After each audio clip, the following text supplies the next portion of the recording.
Hey Dave, how you doing today? I'm doing great, Nick. How are you? Good, good. Glad that winter's over. That was a fun Yeah, one for a yeah. week. It was shortest one I remember, but it's been a while. The beauty of Michigan. If you don't like the weather, wait a day or an Yep, hour or something like yep. that, depending on where you live. Mosquitoes will be hatching any minute now. Love it. Well, we are back and better than ever with our episode of November headlines, where we read the articles so you don't have to, unless we tell you to, anyways. Right? Is that what we're going with?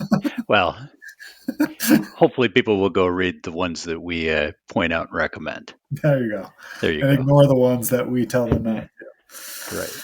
The Even better. filter. Without further ado, first article this week, Dave, comes to us from CNBC.com. A Harvard professor talks about easing into a satisfying retirement. I actually thought this article was pretty good. Yeah, it was very good, and nothing earth shattering in there, but it's basically echoing things that we have been pointing out to folks for a few years after a couple years in the retirement planning business. It's basically Right. that it's important to think about the psychological side of retirement and what it means to be retired, not just the money side. Yeah, and we've actually, this article, there's a couple this week that kind of reminded me of Hmm. Mitch Anthony's book that we did a book review on, The New Retire Mentality. And it's just kind of this thought process around, yes, the financial side of things are important, but we spend way more time thinking about the financial stuff than we do about the psychological stuff. Like, what are we going to do in retirement? And I specifically liked this approach of thinking and asking yourself Hmm. who you will be without your work. Right. Especially in America, it's one of those things where when you go somewhere and introduce yourself, it's always, most people introduce themselves as like, I'm a financial Yes. planner, right? Yes. Yes. Like that's who we identify as. And when you retire, all of a sudden, you're not a financial planner, right? And so, like Exactly. figuring out how you're going to introduce yourself at parties and really how you're going to think about yourself is Yeah. really important to do, right? And hopefully it won't be just, hey, I used to be a financial planner Yeah, or right. whatever. Yeah. Yeah. Yeah. So yeah, don't focus on your work identity. Focus on your overall identity Yeah. and how that plays into whether you're working or not. Right. And, we always talk here around here about how to, you want to retire to something, not from something, right? And so that's that whole thing. Like you should have something in your identity of who you're going to be without your work that you're excited about, no matter what, Yeah. no matter what it Yeah. is. Yep. So I Yep. think that's an important thing. And then, a lot of people struggle with, how to fully answer that question. And really asking yourself, would you be more likely to say that your work is what you do or your work is who you are? Because that might be a Hmm. clue into like, hey, we got to think about and focus on this a little bit more, depending on if it's who you are versus what you do. Right. um, and also talks about listing some of your core self identities as they currently are and how and you want them to be, and this idea of identity bridging of like, okay, I want to retire in a couple of years, how do I get closer to that identity that I want to be, right? Exactly. Yeah. I think you're gonna like this next one, Dave. Yeah. It comes to us from Yahoo Finance. You want to introduce this article? So Nick, have you ever had a free lunch? Not one that didn't end up costing me something eventually. Well, this is the story of a very expensive lunch that was thought to be a free lunch, and it's a cautionary tale. And unfortunately, it's something we hear quite often. But in the world of investment sales, not to be confused with financial planning, the old free lunch and sales pitch idea kind of go back a long time Yeah, before we were in the industry anyway. And so Yahoo Finance here has a story of a retiree who accepted one of those invitations. It sounds like this wasn't their first time, sitting in on one of these presentations and getting a free lunch, but they yeah, normally did not act on that. And I don't want to get too wrapped up in the numbers because I know sometimes these things can get, you know, a little mushy when lawyers get involved, but purportedly lost $158,000 Yeah. through. And, the article kind of talks about, how that came about. And basically, it was, from my point of view, the two takeaways are no lunch is ever free. Hmm. And if an investment plan, scheme, arrangement, call it what you will, sounds too good to be true, it is. Yeah. And the with the yield, so if government bonds are yielding 4%, 4.5%, and something is yielding more than that or more than your usual savings account, there is some risk. There is some gotcha somewhere in there. Yep. Okay. So if someone says they can pay you 9% guaranteed, and which is what this article is about, a 9% guaranteed insurance program, um, and government bonds are yielding 4.5%, you need to think about what the difference is. Yeah. Exactly. Yep. And we've talked about this a lot on the podcast before, right? Any increased yield means increased risk, right? Hmm. Like that's a financial principle that is never going to be. Yeah. Uh, we're never going to get rid of it, And right? those risks can vary, and they can be acceptable risks. There's nothing wrong with that, but just be aware that anytime something is yielding some more than something else, there's a reason for that difference. Yeah. Yeah. Well, and the whole, just to go back to like the sales pitch idea of why these things exist, right? Like it's all about like changing your emotions, right? Like what Hmm. happens if somebody buys you lunch? You feel grateful to them and you Yes. probably want to do something for them, like Yeah. investing your money, right? Like that's Right. the whole Right. pitch is to get you Right. into a position where you're going to do something you maybe normally wouldn't do. Right. And people don't get you don't get those kind of jobs if you're not good at talking to people and convincing them that you're trustworthy, whether you are or not. Right. So just Right. be aware.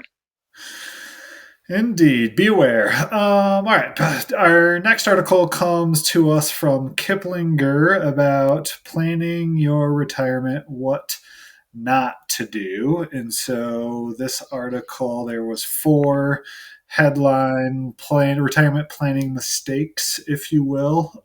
So I figured it'd be great to throw those out and kind of debate them. I thought it was Yeah. interesting. Yeah. First one is underestimating healthcare costs and specifically related to potential long-term care costs. Right. And I guess I would preface this as a good article for bringing up points of discussion, but I've seen it both ways. I think you and I have both sat down with couples who were frozen around the idea that healthcare was going to be so expensive in retirement, there was no way they could retire, Right. and had kind of because there are real concerns. As the article raises, a lot of people underestimate how much healthcare is going to cost.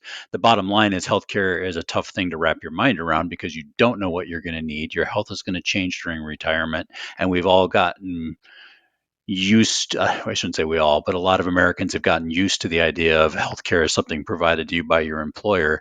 And oh my gosh, in retirement, I need to figure that out.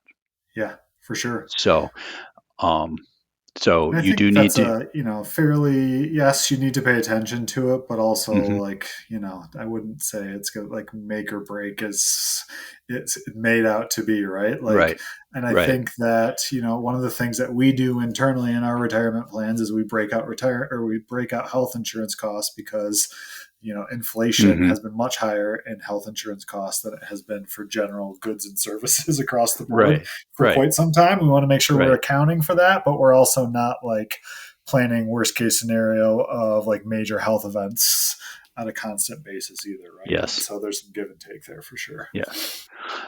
Point two that they raise is overspending, and while yes, that is a concern, I would go back and retitle these points in this article and say just pay attention, like understanding your spending, whether you're overspending or underspending, because a lot of people we talk to have the opposite problem and they underspend. Yeah, and that's what we talk about a lot, especially when we're doing these, right? It's hard for people like you and I to come across an article if it says, the four retirement stakes is a much better headline Yeah. than, hey, here's four things you should consider in Right. retirement. Right. Right. Right. So yeah, I wouldn't take, especially any of these four, I wouldn't take them as like be all end all. If I don't do this, I'm Yeah. never going to be able to retire successfully. But Yeah. yes, Yeah. for some people, overspending is a problem. Planning on being able to spend one level and ending up at a different level, or having things that you didn't consider, and then having to make that decision to spend on things that maybe you weren't planning on, and not really thinking about how it's going to affect the long term nature of your plan over Right. time can have an impact.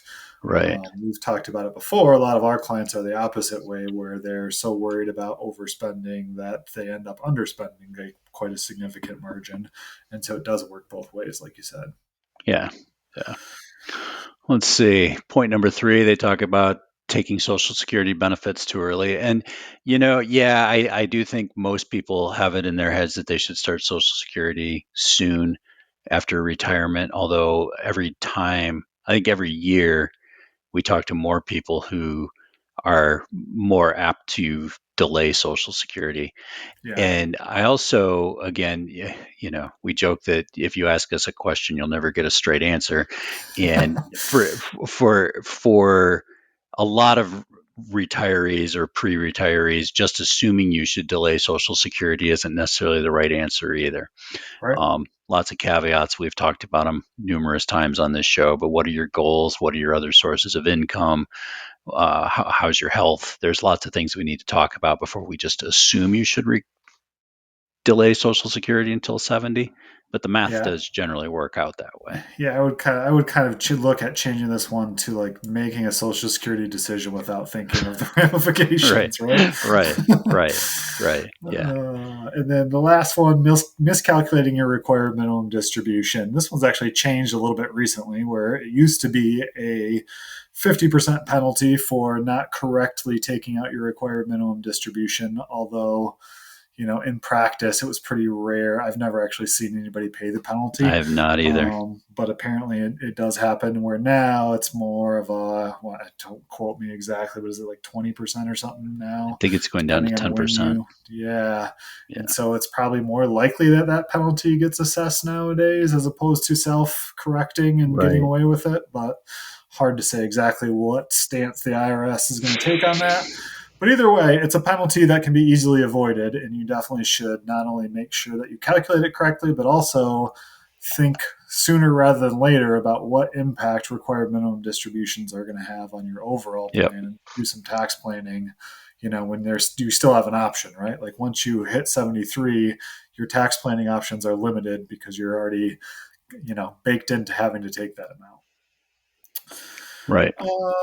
Next article comes to us from Morningstar and our friend Christine Benz, talking about long term care expenses and retirees in general being worried about those expenses instead of just worrying, maybe thinking about a practical way to do something about it. Yep. Which obviously Christine comes at it from a different angle, which I always enjoy. Once again, she's written an article I wish I'd written. Like when Yeah. I read it from her point of view, I'm like, oh yeah, this is exactly the way people should be thinking about this. Yeah, so I thought it was interesting. Some of the stats she threw out there. A study from AARP: 59% of people say they're concerned about running out of money to pay for long-term care. It's number 2 on the list of retirement worries, according to the Society of Actuaries. Dave, I'm not sure if you're a member, but sounds like a No, rowdy sounds like bunch. math. Yeah, right. Yeah. Yeah. Part uh, that's a party fraternity, right? yeah. Um, And then there's 75 million U.S. citizens over age 60, and only about 7 million of them have long-term care insurance coverage. And so mhm. there's a lot of people out here in this boat. And her strategy or suggestion for a potential way to take some of this worry out Yeah. is to create a bucket strategy, where you basically segment a portion of your investable assets for the specific purpose of, if you have a long-term care need, you have this money set aside to pay for that.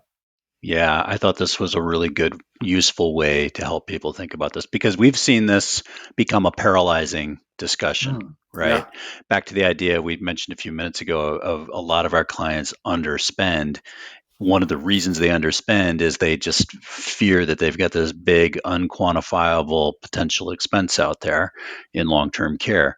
And so what Ms. Benz is getting at here is to actually try to quantify what you would need to have set aside for a long-term care event in your, say, 80s. Come up with something that's reasonable for you, so that in your 60s, when you're retiring, you can think about that as money that is already accounted for, and then you can treat the rest of your portfolio differently in terms of spending ability.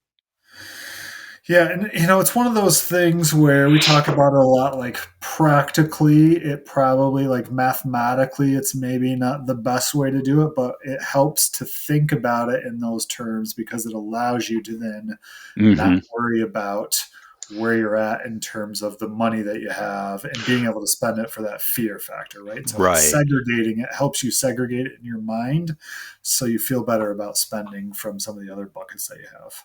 Right. Well, and my mind went to like the tools that we use where we wouldn't have to like literally move it into a separate account, but we could show clients as, in Sure. in goal planning software that it's actually segregated as a separate bucket. I think that'll be a useful structure. Yep, there was three specific, more Hmm. strategic things involved with like how to develop this and like the questions that you have to answer as you're putting this together without getting too into the details. Hmm. But first figuring out how much do you put in there, right? So like discount present value type calculations of, okay, I want to have this much available when I turn 80. How much should I put in there based on how much I think it's going to grow, kind of thing. Hmm. And Genworth has a long-term care study that basically scours the United States, goes by even by city almost, for major cities at least, of like what the costs of care are in those specific cities, which can be very useful in things like this. And then the other one is, what types of investments do you use, right? Are you aggressive? Are you conservative? Like that's a consideration of Hmm. together. And then lastly, where should you hold those funds, right? So do you have taxable money? Do you have IRA pre-tax money? Do you have Roth money? Like what makes the most sense in terms of your specific situation in what segment and where you're going to take that cash from, Yep. let's say. Yep. Yep. And then she also brought up at the very end kind of like a backup plan if you underestimate and end up needing more money. And one of the things that she brought up there was the potential use of a reverse mortgage as well, which is Hmm. also one of those things that we don't always necessarily consider, but should probably kind of pay attention to, as well as using the equity of your house as a potential asset. Right. And I think it's a lot more palatable when we can think of it as a backup plan. Yeah, for sure. Yeah. Hmm. Yeah. No, I thought this was a very good, well thought out article. Yeah, definitely one to check out. Our next article comes from hbr.org about Yeah. retiring without regrets, which I really enjoyed. Yeah. It just talks a little bit about like the background of life, of how retirement is a huge life transition. If you think about it from the standpoint of if you're retiring at 65, you probably got 40 some years in the workforce building your career, building that knowledge, and to just pick up all of your stuff on your desk and not come back in the next one day is a major transition, right? And you should really think about it. And they use an example of Irene, who was a technical writer who shifted easily and wished she had left earlier. And they compared some of that to Lawrence's struggles after a few months and how he really kind of struggled, and kind of taking a look at those differences. But the basic premise is that retirement is a transition that involves several key things, and the people that are successful end up, demonstrating four key behaviors that they call the four A's, which are alignment between self and life structure, awareness, agency, and adaptability. And so, kind of the whole idea is you have to have alignment between yourself and your life structure, right? So, Yeah. start before retirement thinking about things like what are your central identities, your needs, your values, your preferences, and how does that relate to what your new life structure will be, right? And just thinking through, like, okay, who do I want to be in retirement? What do I, again, that same question of what do I want to retire to, not from, and really kind of digging deep into what that means for you. Um, but also, some practical ways to help align yourself and life structure, using awareness, agency, and adaptability. I like it. Yeah. Harvard Business Review. Years I've been getting good business planning stuff from them. It was nice to see them give us something on the retirement side too. Yeah, absolutely. And I love this. There's the other three A's: awareness, agency, and adaptability, which we talk about a lot with clients. Mm-hmm. Awareness I think is huge, of just knowing that it's going to be a transition, because some people just think, I finally get to go on vacation for the rest of my life, and turns out the 30-year vacation isn't what most people bargain for, right? Mm-hmm. Right. And so just that awareness of like how that transition is going to go. Internally, we use something called our ideal day, week, year to kind of figure out, like, here's where you are, here's where you want to be. How do we kind of start shifting that mentality?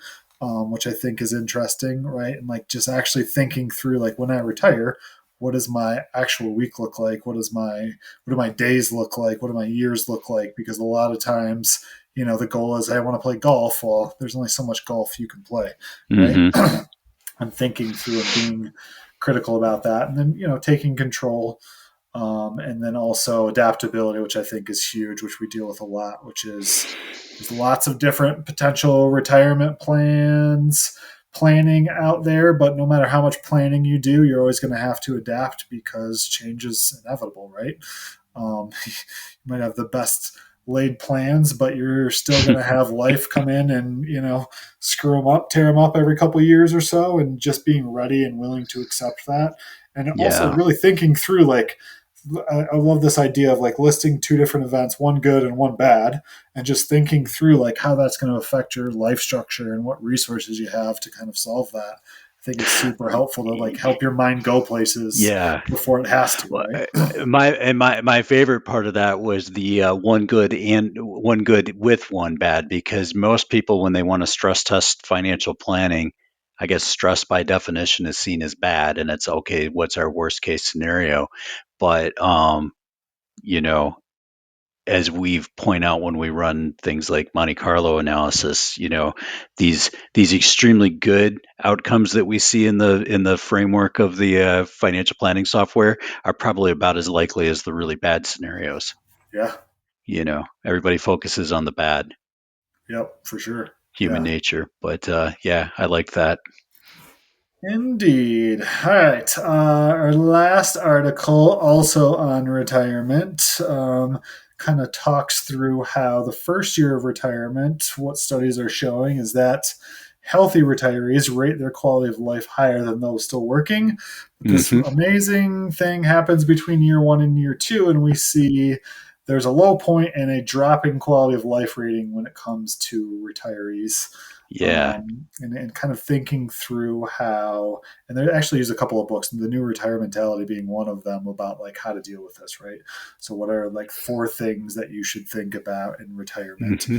And I think that is, you get the euphoria of the first year retiree of like, oh, this is so great, I don't have to work anymore. Right. And Then you then get bored. eventually you get bored, right? Exactly. And so there's four key things that this article talks about. The first one being having a plan beyond finances. And I like to think about that as like, how are you going to invest your time, right? Like, what are you going to Hmm. do every day? It goes back to that ideal day, week, year that we've talked about already today, and just really thinking about the plan beyond finances, which I think is super important for a lot of people. And I don't think people spend enough time or pay enough attention to that. Exactly. Yeah. The second point here is you may want to keep working, right? And I just think of, just because everybody says you should retire at 65, if you love what you're doing and want to keep doing it, there's no reason why you shouldn't. Yeah. You just don't need to worry about whether you get paid for it or not. Yeah, exactly. Which I is mean, even which gives better. you more flexibility. Right. Well, and how many people have we talked to where we like figured out their retirement plan and like, hey, you can retire tomorrow, and they go back to work like skipping and jumping because Yeah. they know at any point in time Yeah. they can tell their boss that they're just not coming in tomorrow, right? Right. And like that Right. changes the dynamic Right. of It work changes for the most people. whole relationship with your office in a good way. Yeah, for Yeah. sure.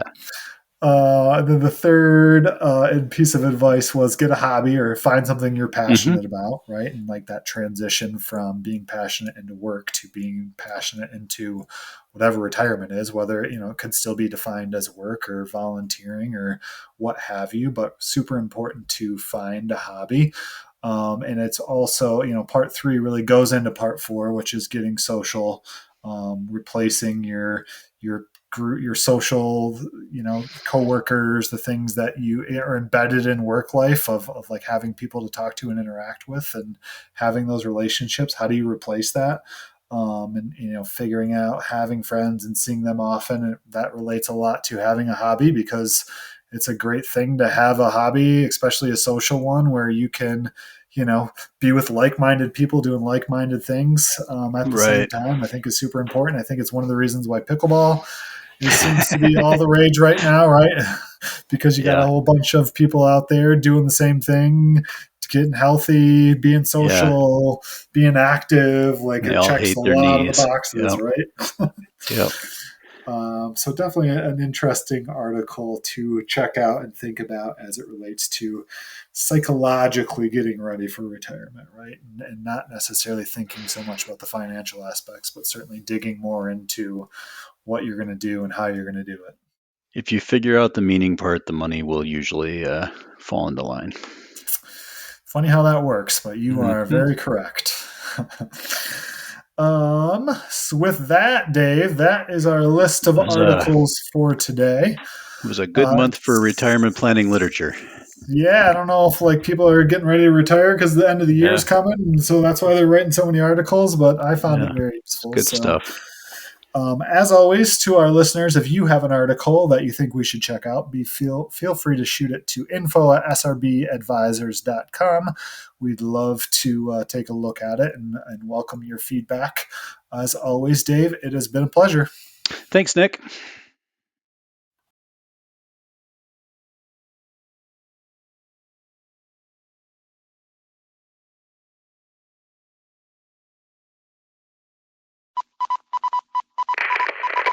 This is a Cedia Media production.